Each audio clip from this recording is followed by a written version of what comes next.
Hi everyone. I want to talk about, as you can see, uh, I don't even know how to pronounce it actually, because I would pronounce it in German. Well, actually, it's Latin. And actually, Latin is pronounced like German, so I guess my German pronunciation would actually be correct. Anyway, I want to talk about steganography. Steganography.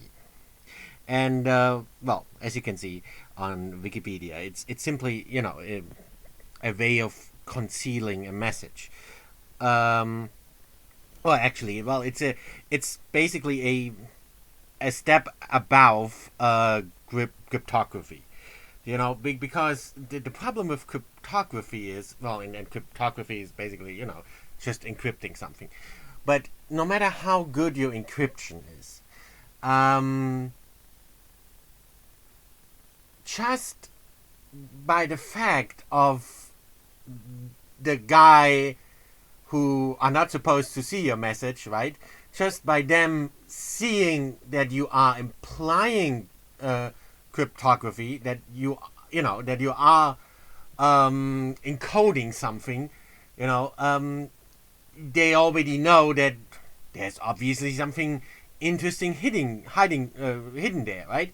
So it arouses interest, and then no matter how good your encryption is, if there's enough interest to crack that encryption, it will be cracked. So it doesn't matter how good your encryption is, because you arouse the interest of people who want to crack it, and then if they put enough effort into it, they will crack it. That's why steganography is so much better than just using cryptography. Because steganography goes one step further.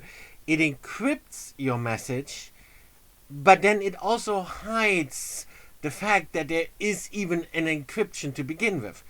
So, like a popular method nowadays, in the internet age, is or with computers is simply images. You look at this image, right? So you think, hey, it's a normal image, right? Nothing suspicious about it, except that it's very small. Why does Wikipedia always have such tiny images? But it even works with such tiny images, you know. Um, so actually, it works even better with bigger images. But even with such tiny images, you would never suspect that there's something encoded in this. And actually, the in this example, this image is actually encoded in the image of the cat. So the image of the tree is embedded in. No, wait, it's the other way around. The image of the cat is embedded in the image of the tree. And you would, if you just look at those images, you would never suspect that, right? And that's the idea. It's not just encoding or encrypting something. It's hiding it so that other people, or people beside the recipient, wouldn't even know that there's something hidden in there to begin with. But why do I talk about that? It seems like well, okay, well, it has very useful usages. When it comes to nowadays with the internet and stuff like that, encrypting your email or whatever messages you want to send somebody. Obviously, it can be used for that, and it's probably the most the most secure form of encryption, for the reasons I just explained. And it doesn't just work with images. It can be used with whatever. It can be used with text. It can be used with sound files, with video files, with any kind of file, any kind of message, any kind of text, anything.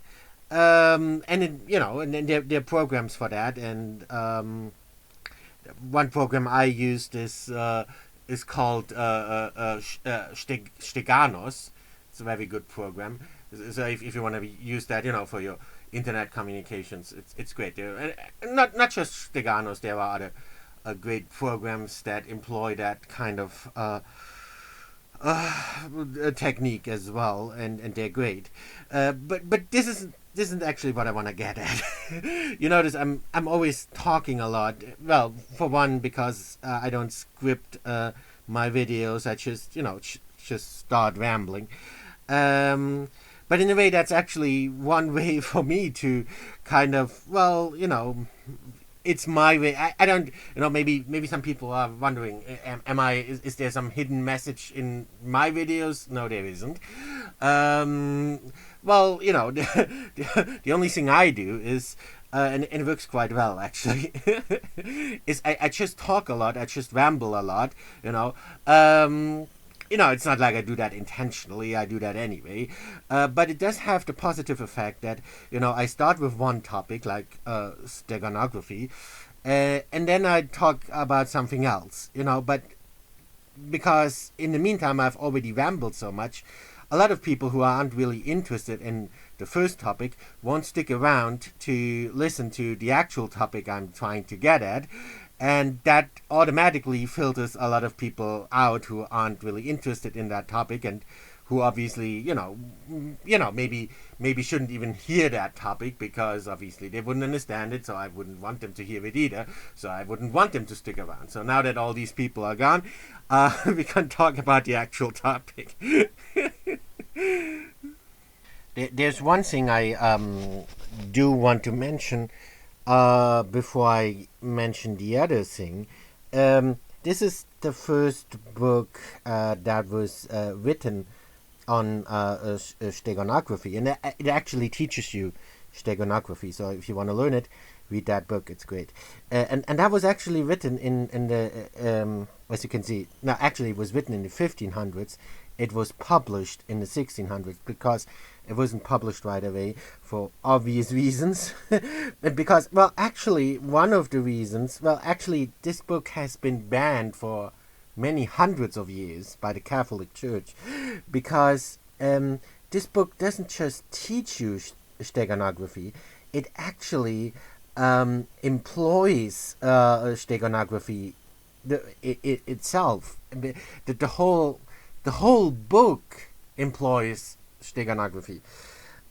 Because as you can see, the title, it actually does say, very small print it says steganography, but no one would actually know what that means, especially back then. And then in big letters it says, the sure art of disclosing the intention of one's mind to those who are, that says it right away, right? To those who are absent through secret writings. Well, that's actually what it is about. But it poses as, basically as witchcraft. Because it doesn't say, this is a book about writing secret letters and secret messages and concealing them in letters, which it is. But if you read it, you realize, you can see that here, because this website is great, because this website also provides all the resources to decipher it and so on. And here is talk about summon spirits, because this book poses as an occult book, and it talks about summoning spirits, which is why it got banned by the Catholic Church. But that's actually what the author wants, and he explained that, because for obvious reasons he wouldn't want the majority of the common people to read that. So getting it banned by the Catholic Church is perfect, because then the common people back then, they wouldn't touch that book. They think, well, it's sorcery, evil, witchcraft, So, but actually, what is called summoning spirits here is actually the way of deciphering it. This is actually the spirit summoner, and you put in your message here. They made it into a little program, and then you can encode and decipher your text. But it's just steganography, but he calls it summoning spirits. So very smart way of of preventing his book from falling into the wrong hands here. So yeah, and Actually, the book itself mainly concerns itself, with writing letters, like, you know, between two rulers, writing, or a king is writing to his generals.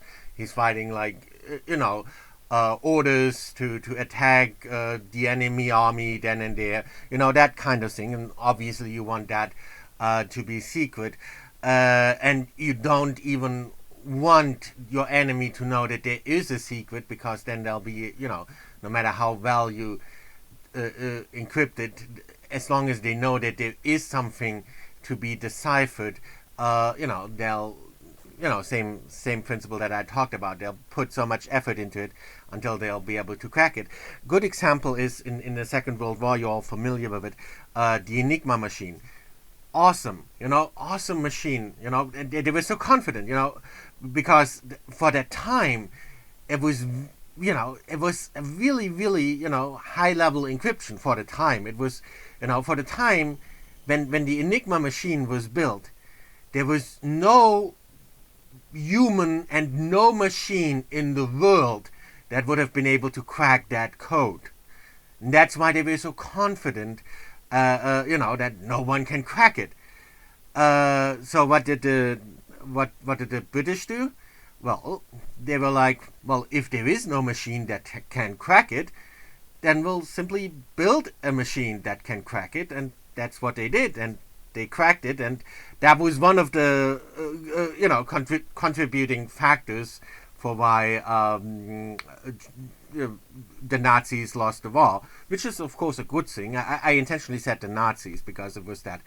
Well, let's not even get into that. I don't even like to call it, Germans lost the war, because, well, Germans did lose the war, but, stupid Nazis, I don't like them. So, anyway, that's one of the contributing reasons why they lost, is because the Allies could read all their secret texts. So even though it was the best encryption, it was useless. And that's why they should have employed steganography. But and that's also the kind of usage, like for warfare and stuff like that this book is about. Well, not necessarily for warfare, but like in politics and for rulers and stuff like that, secret correspondence, in politics and in warfare and stuff like that. But that's not the only thing you can use it for. You can, and this book, even though this book itself doesn't talk about that kind of usage, this book itself pioneered the kind of usage that I want to talk about. And that's simply, you publish this book, and you don't want everyone to know the secrets in this book. You don't want everyone to know about steganography, and more importantly, you don't want everyone to be able to decipher steganography, because if everyone is able to do that, it becomes useless, right?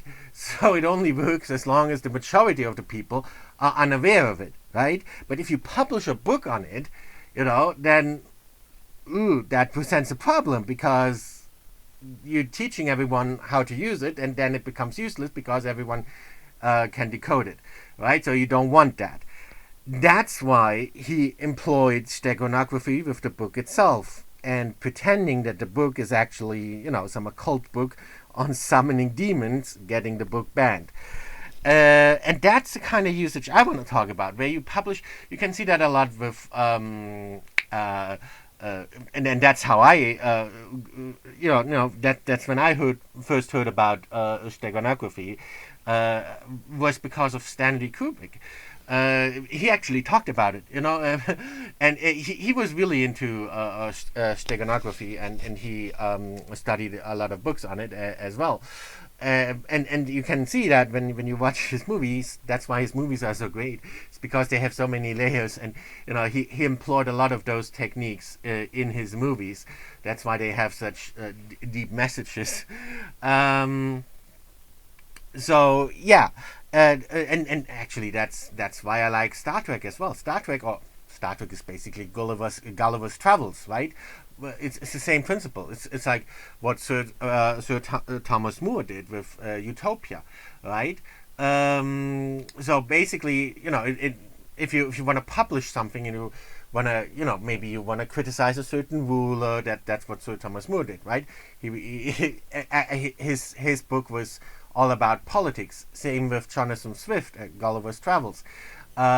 His book was all about politics.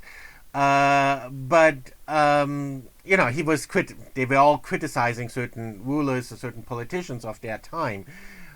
But it was the kind of criticism that they could not publish. Obviously, it would have gotten censored, right? So to get around that censorship, they just made it into a story and say, well, I'm not talking about medieval England. I'm talking about the new nation of Utopia. And then inventing a fictional nation, and then but actually having it be an example for what you actually want to talk about, about the situation in England or whatever country you are in. So, but that way, the casual reader thinks, well, it's a fictional story. Maybe it's even a story for children, or it's science fiction, or whatever, and they don't take it serious. They're not supposed to take it serious, because they're not the target audience. The target audience are the people who think a bit more, maybe also talk a bit more, listen a bit more, and they will get something out of it. They will get more out of it than simply a science fiction story or a children's story or whatever it's masquerading as. Well, that isn't exactly steganography, but it goes in that direction. And I'm fascinated by that. And keeping all that in mind, what I said so far, I want to show you something. These are some of the covers. I just did as you can see, an image search. Here's an interesting cover. I've never heard of this magazine until recently. I don't even know how I heard about it. Oh yeah, it was actually also a kind of science fiction story. Some sci-fi geek, and he was talking about time travel and about Donald Trump time traveling, because there's that other book that was written in the 1800s that kind of predicts everything about Donald Trump, even some details that the author couldn't have possibly known and that go beyond coincidence. And so some people thought, that must be time travel, and that's how I first heard about George magazine, because some people also thought that magazine must be about time travel because of this issue right here. And actually, as for Donald Trump time traveling, well, my explanation is simply, Donald Trump must have read the book, right? So someone in the 1800s has written a book,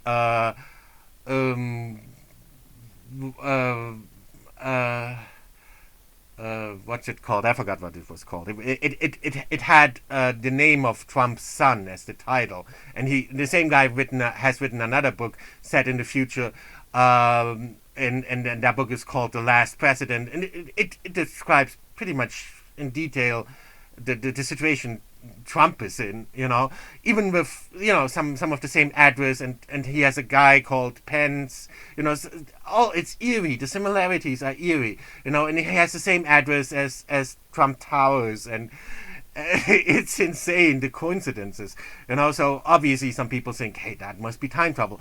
But my explanation is a bit simpler. I'm simply assuming Trump must have read that book, right? So was published in the 1800s, and it has his name on it, so chances are he must have read it, and so obviously that influenced, because the book, Trump's son is called Baron Trump, and the book is called Baron Trump. So what are the coincidences of that, right? And even the address is the same as Trump Tower. What are the chances of that, right? And even some of the names of his associates are the same. What are the chances of that, right? But if Trump has read that book, then obviously he will make, either consciously or subconsciously, make those decisions to include those names. So Yeah, so I don't think it's time travel. It's fascinating, but it's not time travel. Same with George Magazine here. A lot of people think this is time travel. It's not time travel, but it's fascinating. And keeping in mind the steganography stuff, this is fascinating. This is from the 90s, right? This is from 1997, right? And look at this cover. This is insane, Good news, live forever, love your job. And then it has here Bill Gates talks to John Kennedy. Oh, this is John Kennedy's magazine, by the way. Bill Gates talks to John Kennedy about, who cares, world domination? Oh my god. I can see why, some conspiracy nuts are into that. Look at this. Look at this stuff here. Survival Guide to the Future. Okay, well, now we would have to look inside the magazine. I don't have the magazine. I wanted to get it. You can get it on eBay, but the prices are insane because a lot of people think this is it's about time. It's proof for time travel or something. Because inside the magazine, it talks about the year 2020 and makes a lot of eerie predictions about the year 2020 that are spot on, and that's why a lot of people think it's about time travel. It's not about time travel, but it is about steganography, and that's what I want to get at. I'm not going to decipher all the codes in there, but there are some codes in there. Well, it actually starts with the name of the magazine itself. Where's the first issue? Oh yeah, this is the first issue. Look at this. So a lot of people, this was the first issue. It was never really, why isn't this bigger, damn it? It was never really explained why it's called George Magazine, but because this was the first issue here, where can I get it bigger? A lot of people simply assumed, that George must be referring to George Washington, even though this isn't actually George Washington. But she's supposed to be George Washington. And I don't know, who was George Washington? I'm not into American politics. Not really. So from this cover, I would assume George Washington must have been some, I don't know, porn star or something. But where's it bigger?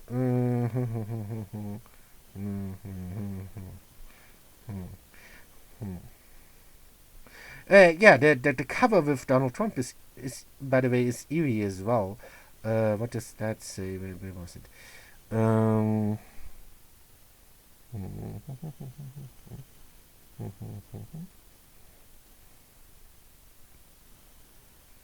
Too small. But it says the secret behind Trump's political fling. Back then he wasn't into politics at all, but he's talking about his politics. So, in a lot of sense, I can see why people see it as very prophetic. But where's that first cover again? We need that bigger. That was a small one again, wasn't it? No, not getting anywhere. Maybe I should have prepared, or maybe I should actually do editing. No. No, there it was. Yes. So look at this cover. Not big enough again. Let's do our best.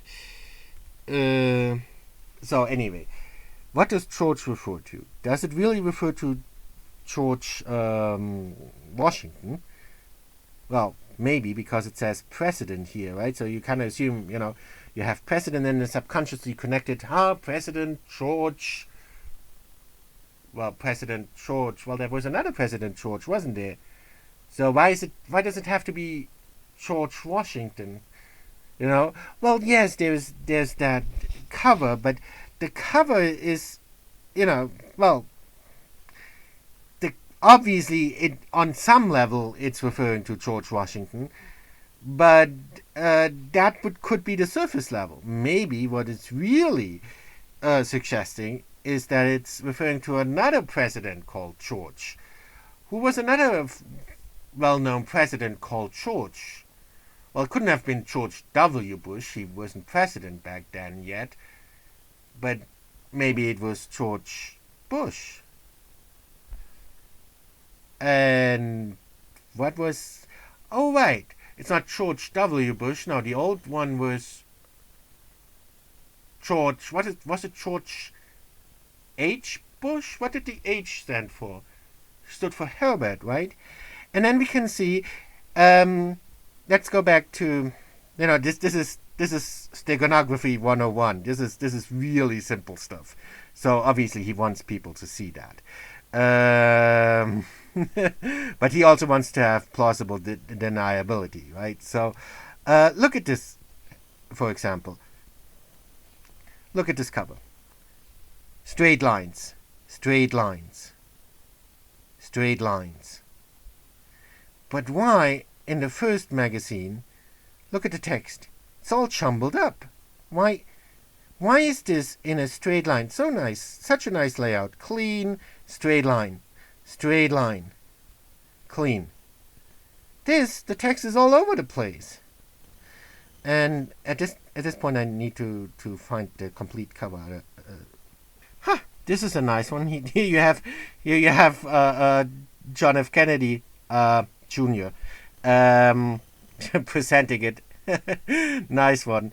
Yeah, but still not clear enough. The cover isn't still not clear enough. Okay, so this will have to do. Let's see, zoom in a bit. Okay, like I said, the layout is all over the place. It's not a straight line.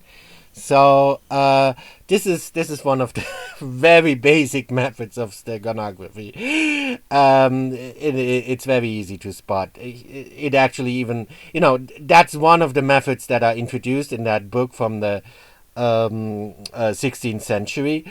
But even in that book, even in the 16th century, it was advised not to use that method because it's too obvious. It's too easy for someone to realize that all you need to do is just read from the top down. But it's very easy to do. It's convenient because all you need to do is just and that's why the lines are disorganized and it's not in straight lines. Of course, one sort of little security feature, and that's also what the lines, the indentation could be hinting at. Well, for one, the indentation helps you get the letters in the right order so that you can read whatever secret message you want to put in there from top to bottom, right? But then it becomes too obvious. Anyone, will realize, okay, all you have to do is read from top to bottom. It's too easy, and your message will be too easily seen.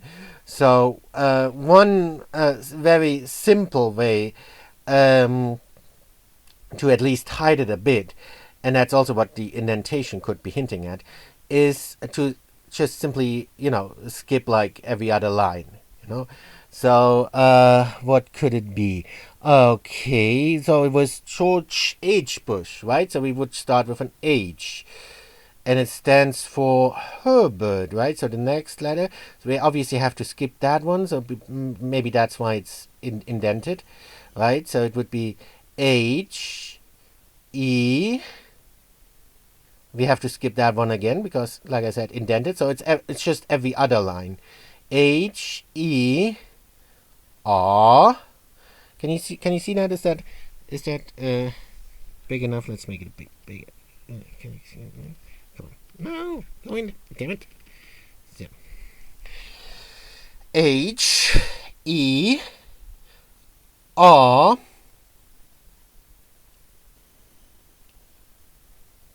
I get distracted. Is that Cindy Crawford?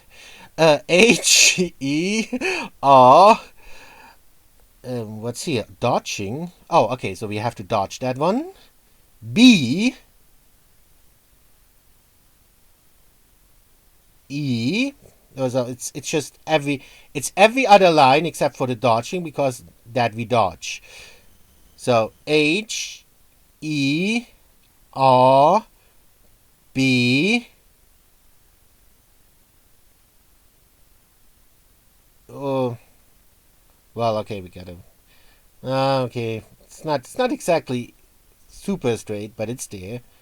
E, R. Herbert. So, is it really referring to George Washington? Or is it referring to George Herbert? Obviously, both are presidents, so the president is there. Yeah, so, but why is that important? Well, I'm not going to be able to look everything up. It would take too long. You can look it up yourself. Well, you know who George... no, not George. Well, you also know who George Herbert Walker Bush was. Well, but let's not get too much into him, because actually he was also a member of Skull and Bones, and if I start talking about that, I'm gonna sound like those conspiracy theory nuts. But no, let's John F. Kennedy is again conspiracy theory. Yeah. I'm not gonna get away from the conspiracy theory, am I? Because both of these people are associated with a lot of conspiracy theories. Well. So anyway, John F. Kennedy Jr. Well, yeah. Well, obviously his life was kind of, also influenced a lot by that other guy called John F. Kennedy.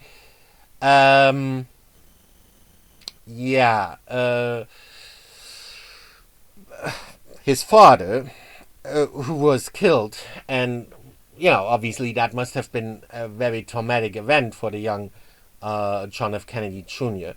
And I'm not gonna show you that, but look at the George magazines. They're a fountain of steganography and hidden messages and stuff. It's just it's fascinating political intrigue. It's great. And like the book on steganography, it poses as something else, because it kind of looks like a fashion magazine, right? You don't take it serious, and people didn't take it serious. So with that kind of format, he could just write whatever he wanted to, and obviously, I'm not really into conspiracy theories, but obviously John F. Kennedy Jr. was into conspiracy theories.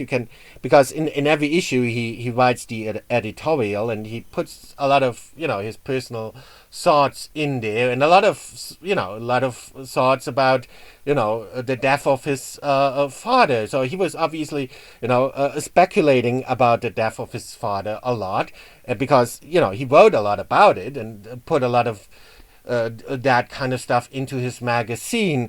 And you have to, it's very obvious. You don't even have to pick a specific issue. Just pick whatever issue you can get and look at the kind of stuff he's writing. It's fascinating. And also what's very obvious is that his intention really was to find out who killed his father.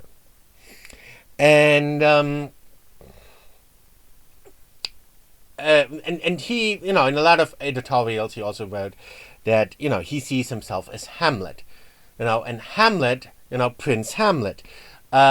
Prince Hamlet wants to avenge the death of his father, who was killed by some evil conspirators, right?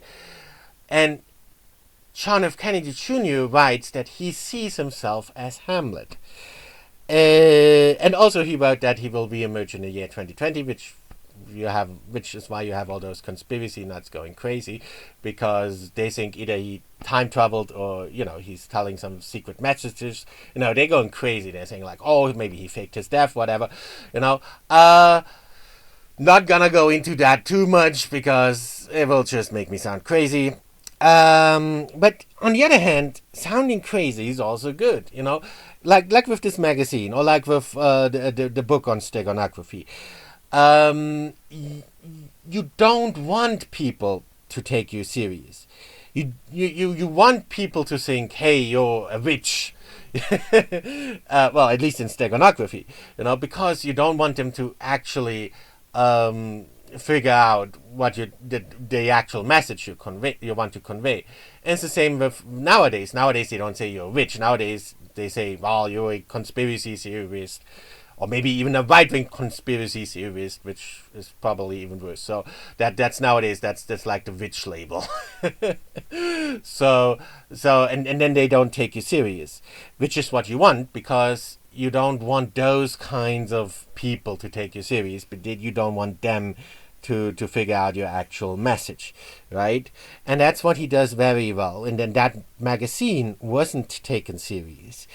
That on on the one hand, that was kind of his intentions, because if he's not taken serious, he can, directly write about all kinds of things like the death of his father and speculation even about the death of his father. So it gives him a certain kind of freedom. On the other hand, of course, it's also not great if no one takes you serious, right? So, which is also why he eventually, he gotten into politics. Oh, well, he was about to get into politics, and there was actually, let's get back to that other magazine. So many coincidences, right? It's the same magazine. I mean, the other cover. What was the other cover? I wrote first issue. Let's go back. George magazine. There we go. What did it say on that? Oh, well, they even outlined it. Okay. Might as well use that.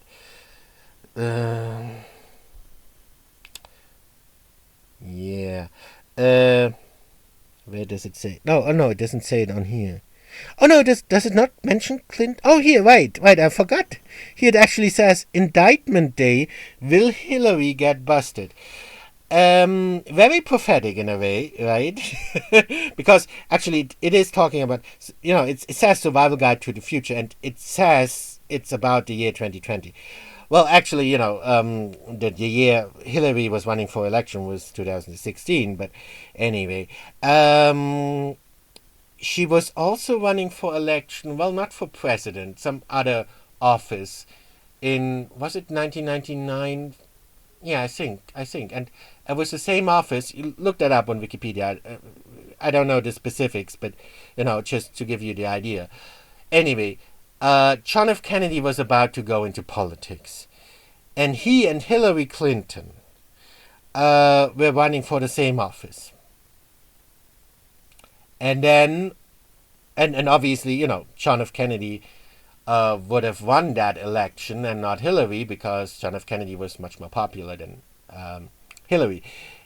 But then he suddenly dies in some very mysterious plane crash that no one could really explain.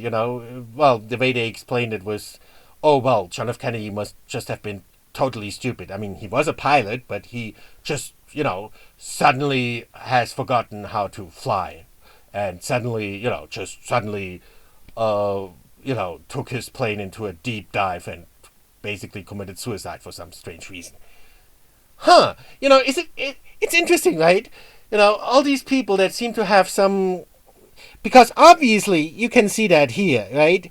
Indictment Day, will Hillary get busted? I mean, I don't know if that's some kind of secret message regarding Hillary, but maybe Hillary thought it was. I don't know.